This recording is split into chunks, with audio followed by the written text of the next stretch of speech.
Hello and welcome back to another episode of Let's Talk About It with SABIA KHATUN. I hope you're all having a good evening and it's great to be back and see everyone. And I hope you're all keeping safe and well. Today's topic is most of them are another significant topic that, we would like to cover and hope that the awareness is out there that we can gain something positive from that. What I would like to say is that all human beings are born free and they have equal rights and dignity, and they have the potential to contribute constructively and to have the development of being well and being in the societies um, in as a very, very well and normal way that one can define what normal is. Have you experienced any such behavior that has cost not only part of your life, but most of your life? And have you asked yourself, what can we do? And how can we change and see the filters through others? Is there an end to racism? And what can we analyze from this topic and the challenges of it? And how can we inspire change? Let me take you over to my guests who I have here today joining me. I have with me, I'll start off with Severine Desrosiers. Is that correct? Or it's a French name, right? If it's a French name, I'll attempt it again. Severine Desrosiers. Desrosiers. Desrosiers. She's an author and she is also a full-time employee as well as a student. And she actually writes by night, and she is the author of a memoir titled The Path to Resilience, which we're hoping she will tell us a little bit about it later on. So welcome, Severine. Thank you. Really good to have you. My next guest is Imran Ahmed, who is an NLP trainer, and he's an empowerment and a life coach. Imran also worked for many years as an actor, and not only in theatres, but in films and television. And he did this before moving on to this NLP and training. I think, Imran, welcome, but I think you still look the part to be going into movies. I think our audience and guests would agree. But welcome to the show. Thank you. Thank you. With these grey hairs, there are no acting parts left. Okay. Well, the grey, I don't know, ladies. Can you see any grey? I don't think I can. But anyway, so I'll swiftly move on to my next guest, Natalie King. She is a confidence coach. I don't think I need to elaborate anymore because the word confidence coach says it all for us. She does do a lot of empowerment, not only for normal people, but also for virtual business people, I believe, which she can touch upon a little. But welcome back again, Natalie, on my show. Really great to have you again. Oh, it's great to be back here. So thank you. Brilliant. So, guests, right, I will take everyone over to Imran, who I would like to tell us about what is racism, even though we're here to talk about, is there an end to racism? How can we analyze this and how can we find inspiration from any of this? So if we can all go over to Imran, if you can tell us briefly, what is racism? Well, it's interesting, isn't it? Welcome. Thank you all. Lovely to be sharing the space with you. This whole thing about racism is pretty interesting, right? You look at, if I go by my experiences, if I expect someone else to tell me what it is, I'll probably never be able to appreciate and absorb the true gravity of it. If I go through my experiences, then you'll be able to understand what it is from a perspective and a subjective point of view. But if we look at it objectively, what is it? It's fear. It's nothing but fear. It's been designed as a tool for so many years to be used to divide people. I mean, are we talking really that 300,000 years that human beings have been on this planet? And we're still talking about color. We're still talking about pigmentation of someone's color. So if we boiled racism down to what it truly is, it's a fear.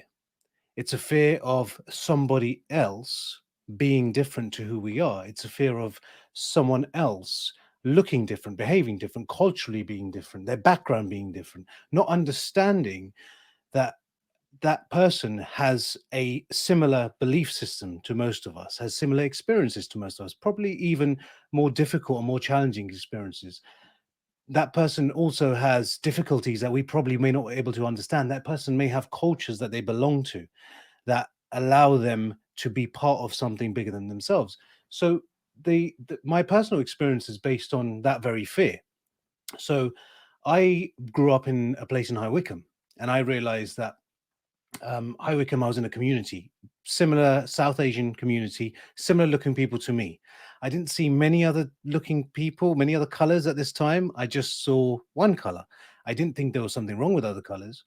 However, growing up in that safe environment wasn't good for me as well. So if we look back, we realize that there is inherently a system which has designed us to stay in our cultures and not look beyond our cultures into other colors. So then you grow up and you realize, actually, well, there are certain things that I've been told that other colors do that we don't do. Now, does that mean they're bad? I've got to make this distinction, right? Is this good or bad? What are we saying here? Are we saying that those people are doing this, so don't ever make friends with them? Certain people of a different color are doing this, so don't ever be around them. So my Mm. experiences were based on trying to figure out at the age of 9, 10, 11. And at the age of 11, I moved middle school. So I moved to a place in Southampton. And as I'm in Southampton, I now am in a new environment and a new place and a new school. And I realized that I've gone through middle school, I'm in secondary school now. Now I go through year 8 of the first year of secondary school. And then things are fairly normal. There's different colors. I see a minority of colors, not many, but I see a few. Then I move into year 9 and I realize, wow, the people of color have now left. Okay, this is going to be interesting. But that's when the racism began. And it began at a level that I have never experienced before in my life. I mean, I'm not even that brown. Like, I'm brown, but I'm not that brown, right? Like, I was confused thinking, hold up, what is the difference between me and somebody else? And I'm trying to figure all these components out at a very young age. Now, in our entire school, so I'm in year 9 at this time, and the main kids that are the perpetrators of racism are in year 11. So they're 2 years older, as you can imagine. At that age, 2 years older makes a big difference. Now, there's not just 10 or 5 or 2. There's around 30 to 40 different racist children in this school at the age of 16, 15, 16. Now, the question is, how did they get to become racist in the first place? How did they point out a color and say, hey, that's my target. That's who I want to get to. So the story goes way beyond that, and it goes into their childhoods and their lives. Yeah. So we'll come back to you again on that. If I can take everyone over to Severine. Severine, so you've heard a little bit about what Imran was just saying. You've got a book that you wrote, but can you tell us and share with us briefly the experience behind all of that and what prompted you? Because there is a story behind it before you actually start to write that memoir. Exactly. Well, to bring it in a nutshell, what prompted me, I felt that I had a story to tell and thought that it would be like good for the world to hear it, per se. But to come back to, like, it's interesting that he mentions, like racism being rooted with fear. For me, I've had some experience with like preconceived notions and so on, and where I was trying to, like you said, because of the fear, I was trying to make it so that with the people around me, they are as comfortable as possible. I remember I would get just you get people that have like assumptions of what I'm supposed to be because of my skin colors. I try to my best to eradicate this and to brighten myself per se. So this isn't on the physical aspect. I'm talking about maybe trying to listen to pop music. Them trying to make sure that I don't have too many Black friends and stuff. To attempt to articulate as much as possible. Now that goes two ways also, because so I am French, and then at the age of 10 we moved over to the US, and it's a different also kind of racism, where like both of them I would say is kind of in your face. But I felt like if I had to choose, I think in the States they're more like they're a lot more open about it. The children, the adults are a lot more open. Also because I mean I grew up in what you call the Deep South in Georgia. Yeah, in the south of the US. So it's I mean you see the Confederate flags and so on, and people are very, very open about their opinions per se. But yeah, so I would say for me, I was always trying to make sure, like I said, that it still I feel like I still kind of do it to this day, to make sure that you make people as comfortable around you as possible, to try your best to eradicate that fear. If that makes sense. Yeah. Yeah. Okay. And so, yeah. So, Natalie, two different kind of stories going on there. Is there anything that you could share with us? And also, would you say that the fight against racism actually belongs to us all? This is a very big topic, and yes, I think it does belong to us all. I grew up in South Africa, and they made racism a law, apartheid, and I was just trying to think of my childhood and what I was experiencing as a child, and Imran hit on that at one point, saying that it's how kids are brought up. Now, I grew up in South Africa, but I was not allowed to be racist. I had to learn that if people are different, to accept the differences and to find out about who they were, and to accept people for being themselves. And one thing is, our school was the first school in Johannesburg to have Black pupils when sort of in my mid-teens, so it was high school. And this was something I had to live with. And it was really strange because everybody would ostracize me because I went to school with Black kids. For me, I was just really proud that our school was learning to accept everybody and was learning and was embracing the new South Africa, because apartheid was falling away. It looked like the politics were going to change. I didn't understand it at the time. Looking What back, year was this? hindsight Sorry? is always good. Yeah, sorry, Natalie. What year was that? You're talking about the mid to late 80s. Okay. So I can't remember the exact year. But the thing is, before apartheid left, it must have been about 85 or even a bit later than that maybe, where we were getting Black students. But this wasn't done. You didn't have Black students. You had white schools and Black schools. But the school that I went to was saying, we have to accept people for who they are, regardless of your religion, regardless of the language you speak, regardless of what color your skin is. Deep down, we are all human. And SABIA, you said this in the beginning, we're all born free. So why are we putting shackles on people? And I'm talking about metaphorically shackles on people as they're growing up. And I just remember thinking, why are people treating me like this? Because we as a school were trying to embrace essentially the enemy is what we were growing up with. And that really opened my eyes to racism, because before that I hadn't experienced it. I didn't understand it. I didn't know what it was about. I mean, I was a kid. You don't know these things. And that really, came into my head about actually people are different. Why are they treated different? I didn't see it and I didn't experience it until that moment. And then it's like, what makes them different?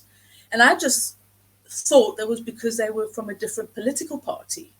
It took me a while, a few years I was quite naive as a kid, but it took me a while to realize it wasn't the political party, it was the color of their skin. Because then I realized that South Africa is just a hodgepodge, and were different political parties that blacks would follow, and they were racist against each other. So it really didn't define racism as color for me until I was a bit older. It defined it as politics. So you followed this political party, therefore I'm meant to be racist to you. And once I began to realize that actually it is on color and religion as well, that really thought it took me a long time to understand, to try and come to terms with how can people be like that. And then, as Imran said, you don't grow up, you're not born a racist, you learn to become one. And this is where, when you said, are we responsible, is eradicating racism responsible for everybody? Yes, because parents are teaching their kids. Imran, you touched upon your schooling, that it actually, the things that were going on cost you your entire schooling. Tell us a little bit about that. Well, I was entering year 9, and that's the year that in the UK that you do your SATs, and then year 11 is when you do your GCSEs. So I had at this point, I had enough problems at home. And when I say enough problems, I mean, for an 11-year-old kid, if I see my son now, he's 5, in 6 years' time, I could never imagine him going through those type of challenges. So this is the last thing I needed, was madness at school, right? So I'm trying to escape home to go to school, to learn, to educate, to take myself out of this rubbish environment that is around me, that surrounds my mind, my life, and everything else. So now I've entered the school and thinking this is a safe haven. However, because of certain children, and like I said, there were many of them, this happened daily. And the reason it happened is because I would not bow down like 5 or 6 other colored children. I said, no way, I'm going to stand up to this. And I got into fights nearly every single day. I got suspended. The rebel. I just wouldn't take it. No, I mean, you can call me anything, I don't care, but you call me something based on my color. And if there was something inside, to be honest, I don't know what it was, but there was something inside me that says, I am not taking this crap from anybody. And at that moment, it was funny, because one of the first books I read was on Martin Luther King, and it was a really small pocketbook. And I didn't really understand racism at this stage, but I read this pocketbook, and there was Gandhi as well. I remember these small pocketbooks I used to get. You could only afford them at that time. So I don't know if that was instilled, and at that age, realizing that the plights of other people are so much greater than mine. How can I complain? How can I do something about it? Or I can just sit here and take the blame for everything that's taken place and fall into victimhood. So I looked at other examples, see how do I become a victor in this situation? And it was fighting. And you know, on the back of that, I learned boxing. I learned how to interact with people. I learned how to beat people up. Not a good thing, of course. All in good self-defense. No, of course, it was fight. I mean, you can imagine this, right? You're called the worst names every single day. You're walking through, and you're having eggs thrown at you. You're the only kid that gets this done, no one else. And also in that year, of those 30 to 40 people, there's also a couple of black kids, and I'm sitting there questioning, hey, where did you become racist? Like, how did this happen to you? It could have happened to the others, I understand, but how did that conditioning take place? So again, my mind's boggled at this stage. So comes to year 9 SATs. That doesn't take place because I'm suspended at this stage. Then these kids went on a rampage of every day we're going to do something, and to the point where they were inviting their older brothers to come over. So my life was on the line at this stage. I'm thinking, okay, now it's getting very serious, because not only am I getting things thrown at me, not only am I getting into fights every day, I'm actually now having to fight older children and having to having to defend myself against older people. So this could go to any level. And they were so die-hard that it didn't matter what the consequences were, they would have dealt with it. So I get expelled at the end of year 9. So I miss out year 10, miss out year 11, didn't get to do my SATs, didn't get to do my GCSEs. Because they didn't allocate another school by this point. Like I said, there was a lot of trouble going on at home, so it's all mixed in somewhere. However, I then realized, and then I start working on the doors as a security person. Remember, I've done boxing by this stage, and I'm working on doors as a security person. I was in the papers in Southampton for this incident that took place because on the last day of their schooling, I didn't let it go. Again, I wanted to go back and fight. If I was expelled, that's cool. But we were in the papers for appearing on that. And again, remember all of this. When I say fight, I was left with no other choice. I mean, what choices do you have at that stage? You're on your own. You don't have a massive family. You don't have a big army of people. You don't know who to turn to say, hey, I'm going through this. People just say, hey, everyone goes through it. It's fine. But to the level that I had to go, I could not believe that the effects of racism can ruin your entire life. And you can fall into the trap of being a receiver of racism forever unless you start working on yourself like I had to do. I had to work on myself for many other things, but the work that I've done on myself, understanding the belief structures, understanding human values, understanding the conditioning that we've all received growing up, realizing that this wasn't just like Natalie said, we weren't born to be racist. We've learned to become racists. We've learned to apply a filter to our mind. And this isn't through other people. Let's be straight here. This is through the media. This is through our politicians. This is through the social structures that we have. Being in an Asian social structure, like I said earlier, there were questions raised about black people. There were questions raised about white people. Why do we do that? Why? Would I have a problem tomorrow if my daughter wants to marry a black or white person? No way, because I'm doing the same thing they've done. So I'm breaking down those boundaries that I had to absorb and become. So the conditioning is the main part of all of this. If we all talk about eradication, again, it starts with you. It starts at home. But how does it start? Do you just suddenly wake up and say, hey, I'm not going to look at people in a different way anymore? No, you've got to undo all the stuff that you've learned and unlearn that crap from the past and that conditioning. Can we come back to that? Before that, I just wanted Severine to add a little bit about how does the impact go on? What with Imran and Natalie has just shared. How does the impact go on for you? And, what kind of things can you relate to? Because what I am hearing here is there's, with Imran, there's no confidence deflating anywhere near there. I mean, he's not going to take any rubbish, as he said. But then, racism can turn into someone feeling bullied, where the fear just doesn't allow them to do anything back. Exactly. Yeah. So can you say something on that? Yeah. I wish I had that wasn't the case. So you've got it not only with the kids, but you also have it with the adults, the racism. So an example, when we did live in France, I'm sure everyone had different reasons as well for us to move to the US, but I remember what tipped her over per se was the fact that for my older sister at the age of 15, the school counselors told her that it's best for her to just kind of look for a job as a cashier at 15 years old. They just didn't try as much because of maybe the preconceived notions per se. And then going to school in the States, I did get bullied. The first few years I came in at 10, the 4th grade. I don't know what year that is for the UK, but we'll say 10 years old. So between 10 to 11, I didn't my English was not good enough for me to even understand what the girls were saying. But I think they noticed that, which actually infuriated them, the ones that would bully me. So I had gotten sometimes rocks thrown at me from when we get off the school bus all the way to the house. And I remember trying not to even make an effort to understand what they're saying, because I just thought, actually, this is for the best, that I don't even understand what they're talking about. And then over in the high school, so that's you start off high school between 14, 15 years old. It even went, with the black kids, I remember. So in the book, I've got a passage where I had seen I went to a new school, and they were a group of girls that were colored, and they immediately wanted me to sit with them, like, so this is in the cafeteria.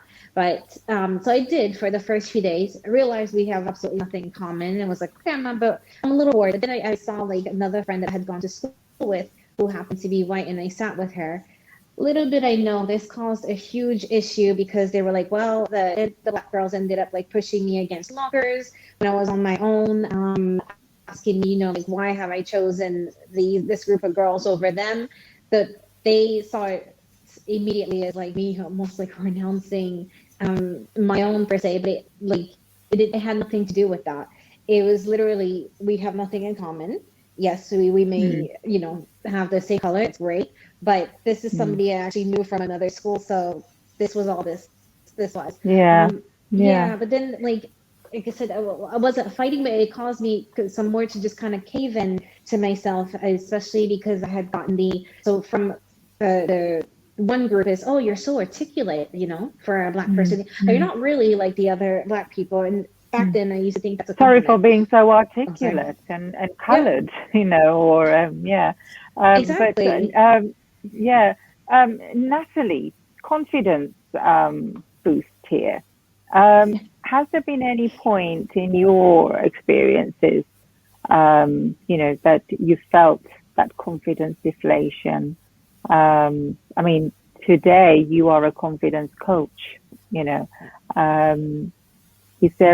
there any part in your stage where what Imran has shared and Severine, is there anything that is similar, different?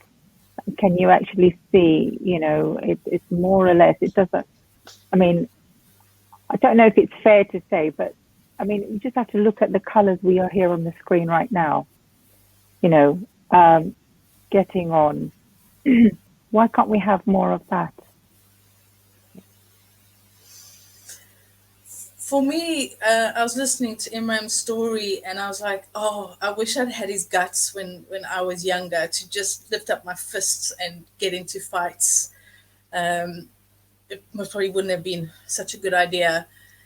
But the thing is, confidence is something I only learned in my 40s. And it's something that has taken me years to understand and learn.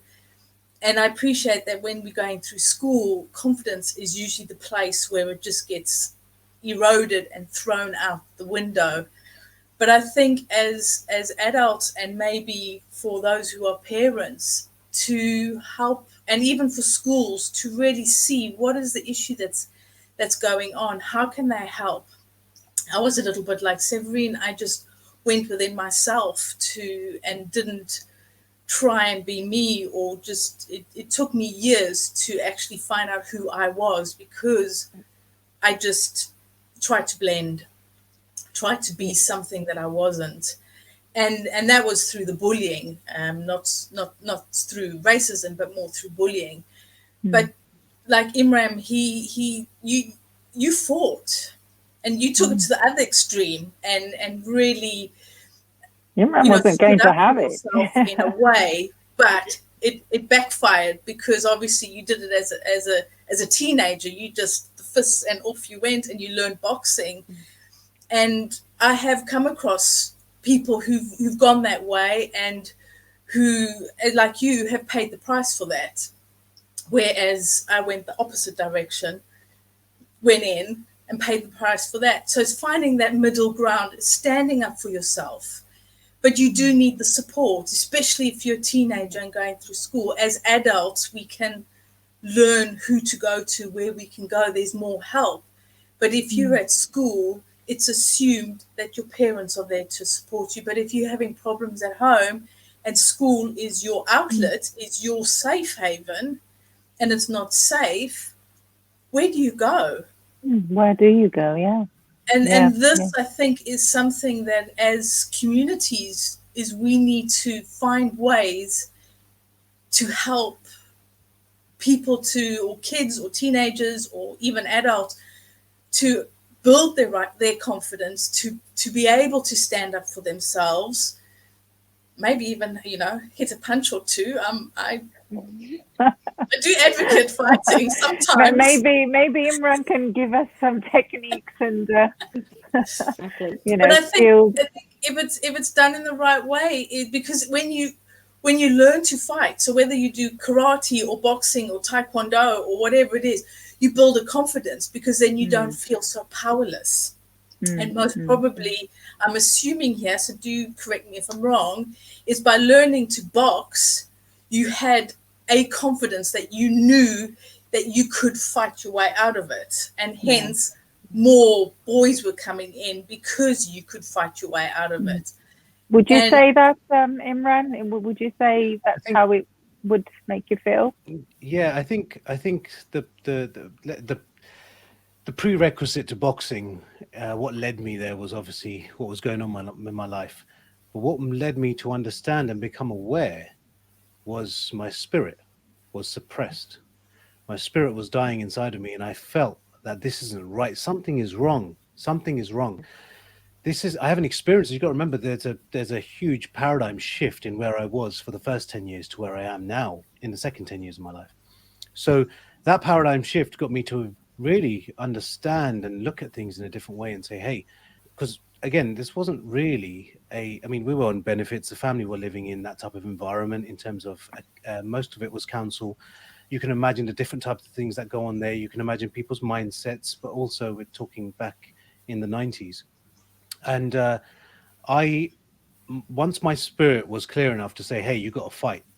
And again, this goes back into so many different things, because I realized the values that shaped me from 0 to 10, from my grandmother, to the values that shaped me from then onwards. So Mark Morrissey talks about the social years of children, and 0 to 7 laying the foundation because they absorb everything. And for me, those 0 to 7, that was the years that laid the foundation for me to realize that, oh, I have a spirit, I have these values. How do I know that they're being violated? Well, maybe I've got into the wrong situations for me to understand what I stand for and what I fall for. So for me, I wasn't going to fall for that crap. So for me, on the other side, I said, hey, my spirit came out and said, no way. So find a way. Okay, you don't have family around you, you've got no protection. Okay, what do you do? Because my parents weren't around at this point. So I'm thinking, what do you do? Where do you go? So I had an older brother, but he couldn't do much. So I'm looking at, okay, different people in society. And luckily for me, I found this boxing club. And I had to search for it. I seek and you shall find, right? So I seek this boxing club, and they were only £1 a session. So I was like, this is affordable as well. So affordable, yeah. So 520p coins, whatever you've picked up off the floor, and you say, here you go. Yeah. But it wasn't just that. These guys probably would have not even charged it, because they knew that you were doing it to protect yourself, because they knew you had a need. And Natalie's right. That level of confidence, what happened then is that confidence in being able to hit the bag, but doing all of this for the right reason. I would, at the same time I'm saying all of this, if I do it today, if I see someone and I'm driving past and there's an injustice that takes place in front of me, I still stop. My wife has a massive go at me. My friends say, hey, what are you doing? I say no, but I will stop. You take action. You've got to do something, like the smallest of things, even if it means calling the police, even if it means there's 20 people there. But my whole thing has been, if I see an injustice happen in front of me, I cannot accept myself walking away from it, because that's me killing my spirit and suppressing my spirit. So that spirit, that understanding, that foundation led me to the boxing gym and the boxing ring. And the confidence soared from that point, realizing that I didn't need an education to understand the world. I needed wisdom to understand the world. And that's where I started learning. Wow, brilliant. Yeah. Severine, can you share a little bit about your book, The Path to Resilience? I mean, I love the title already, and, can you tell us, what is in there? Is there something in there that can inspire some change, and maybe how some of the impacts that have happened that few things can overcome, and maybe you've got a few things in that book that you can share with us on that? Yes. Yeah, I'm glad that you like the title. I came up with it at the very end afterwards. So it touches on a couple of topics, like family, sometimes the horrors of immigration, what was once an American dream becoming an American nightmare, and also like the ability to overcome difficult situations. So I always say that like people will say, you know, like, oh, you're so strong or whatnot. I think sometimes you never really know how strong you are until being strong is the only option you've got. So I think that's what I was thinking when Imran was talking. Like, you, once you're pushed against the wall, this is the only option. And at some point in time, you've got to go for it. What I would say, like, even writing it was difficult. So it just shows a path from someone who started off as, I would say, a small town girl in Paris, and having to deal with just different issues. And so the first one is changing countries. Then you change the culture. You've got to change the language, and there are a lot of barriers there, even from the adult's point of view, because I think it's all fun and games until you try to do things like, you know, apply for like an apartment or whatnot. You don't know the language. Just roadblocks. Then having to deal with death for the first time and understanding. I know it sounds out there, but so I've got one chapter that's the title "Death Can Happen to Someone You Know." I didn't, until that's happened, I always thought of something like death being far away, where it's like a great uncle, or your grandmother, or someone you've heard of or maybe met one time when you were young, but it didn't really affect you because they weren't really close to you. So this was like the first time I had to learn about it and try to deal with it the best way I could. And then, like I said, dealing with understanding how we even got to the country. And then afterwards, I had to, the risk of giving so much away. So I had to come back to France. And this, again, was a different level of racism. Somehow, in my own country of birth, I had to prove that I was French. Because of my skin color, it was assumed that I was here illegally, or, you know, that I didn't have the correct paperwork. So I had to try to prove to that, which still kind of happens to this day. When renewing the passport, it's very intense, to say the least.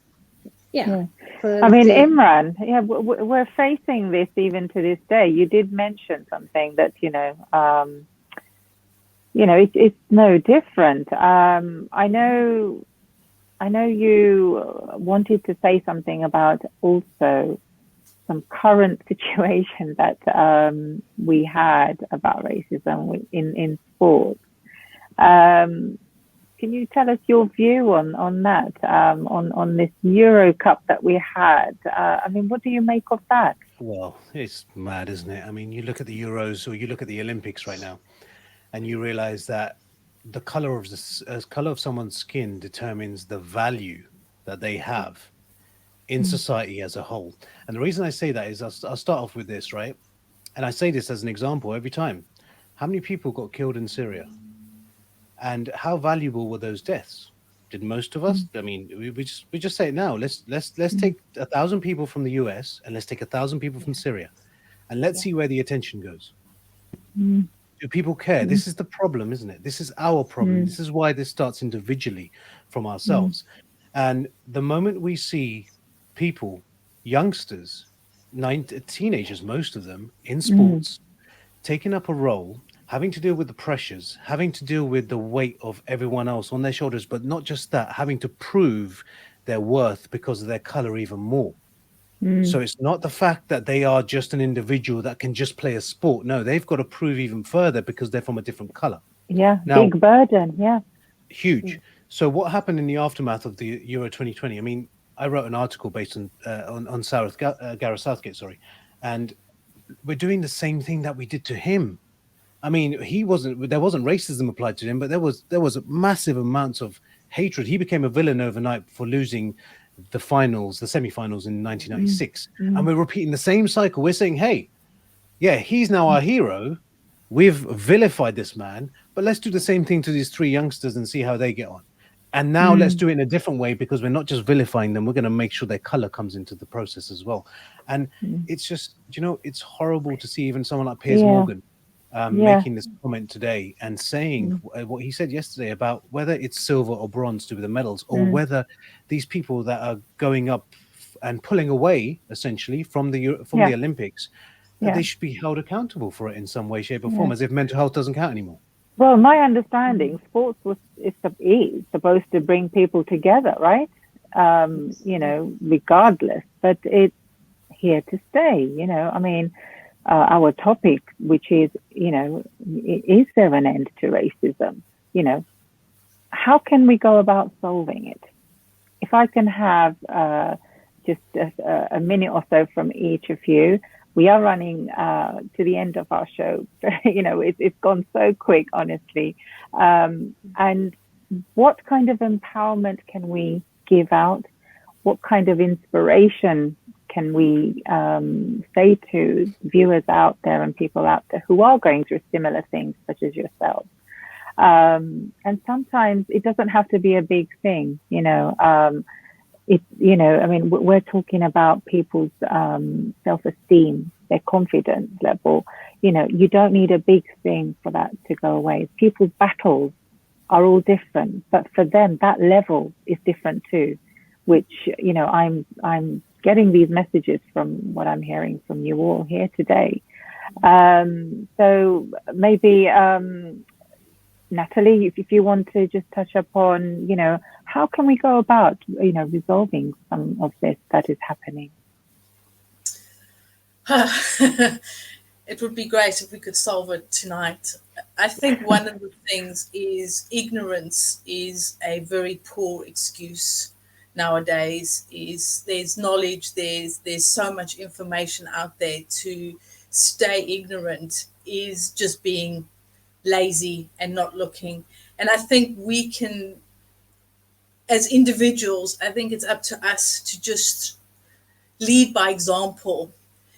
And for me, I always think of, imagine being in that person's place. I mean, these footballers were 18, 19 years old. I mean, I wouldn't, give me £1 million, you wouldn't get me on there trying to kick that football. That's way too much pressure. And the same with these Olympians. I mean, it doesn't happen overnight that they've got where they've got. They have put a lot of time, effort, sweat, tears, you name it, into it. So before you start mocking them or saying anything, actually think about what have they done to get somewhere that you are not. You're not there. And Piers Morgan, I don't think will ever get to the Olympics. So don't mock people for standing up for something they believe in because of the fight that they have to get there. I think they have more of a right to stand up than we do, sitting on our couches nice and comfortable, most probably never run around the block in our life.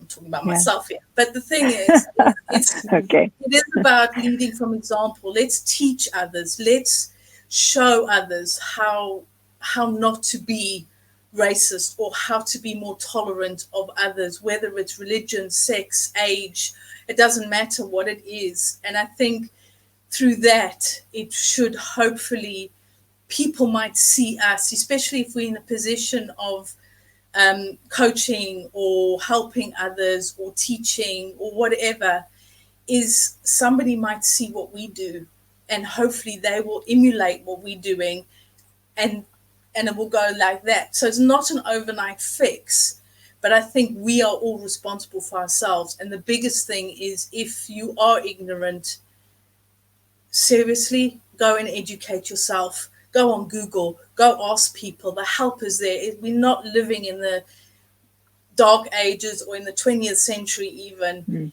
Ignorance is not an excuse anymore. It's just being lazy. And I think that's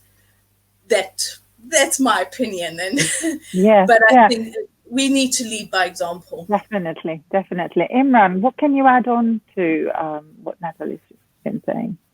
I think no, Natalie's 100% right. The essence of it is a level of ignorance. The bigger challenge being, I suppose, at this stage is that how do we go back and now unlearn what we've learned? How do we now unbelieve what we believe? How do we now uncondition what we've conditioned?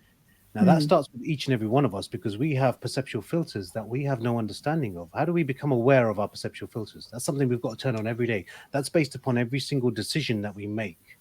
That's looking at our own problems inside of us, our own disparages that take place in our own conflicts. So it's a journey that everyone has to. I wouldn't have got here where I am today if I didn't have to go through a journey of understanding who I am. So if I know who I am, I know what I stand for, I know what I fall for, I know what I accept, I know what I reject. I know that I am not what those other people told me I was whilst growing up. Mm. I'm not what my parents told me I was. So we've got to start planting seeds of hope and progression instead of seeds of doubt every single day, instead of seeds of racism. Instead, we've got to stand up and say, because again, we've got to look in the mirror and blame ourselves before we blame anyone else and say, hey, is there any elements of our being that we are essentially racist towards other people?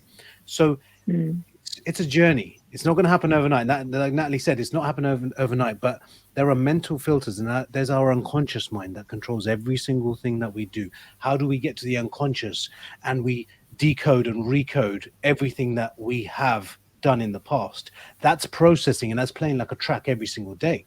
So we have no control over that, we believe, or we go through a series of processes that allows us to unravel who we really are and what we really stand for, and how important other human beings are to our lives. If we realized how important the humanity is, like I said, it's been 300,000 years and we've still got to a stage where we're discussing the pigmentation of someone's skin. So how do we now go back and change that? Yeah. So, Severine, we were just saying that, what with all the experiences and situations that each one of you have faced, and similarly, what you probably are aware of others are facing. How can we overcome, or think of some positive ways of going about, hopefully, to eradicate racism? Natalie was saying it would be brilliant if we could do it tonight. I'm all for that myself. It would be amazing. It would be amazing. What are your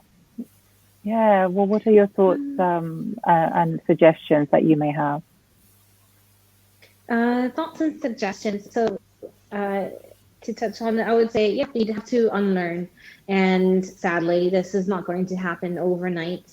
I would say for a suggestion, maybe like representation, positive representation across all platforms, to try to just get people to be more open-minded. And to touch on what like you guys had said earlier, I do think, yes, like the world that we live in today, with the access to education, thanks to technology, does not give you an excuse to be ignorant anymore.